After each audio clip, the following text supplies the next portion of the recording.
Hello everyone, welcome to another mini blog. শুনেছি মানুষ বুড়ো হলে নাকি একেবারে বাচ্চাদের মতন হয়ে যায়। আর এই হলো আমার ছোট্ট মামা। মানে ঠাকুমা আমার। ওই দেখো সবাইকে আবার হাত জোর করে নমস্কার করছে। হাই, তোমার নাম ইরা ব্যানার্জি। এখানে মা বলছিল মা অনেকদিন ধরে অসুস্থ, আমরা খাইয়ে টাইয়ে দিই। আজকে ওনার ইচ্ছে হয়েছে উনি নিজে হাতে খাবে। কিভাবে খায় সেটা একটু আপনারা দেখুন। হ্যাঁ, আজকে সকাল থেকেই বায়না ধরেছিল যে সে আজ একা একাই খাবে, ঠিক বাচ্চাদের মতো।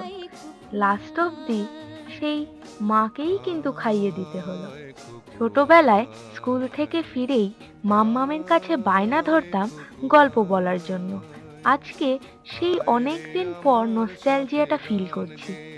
ছোটবেলার মতন গল্প শুনছিলাম।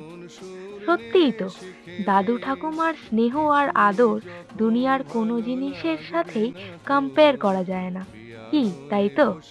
আজকের ব্লগটা এইটুকুই রইল। আবার পরে দেখা হবে। টাটা।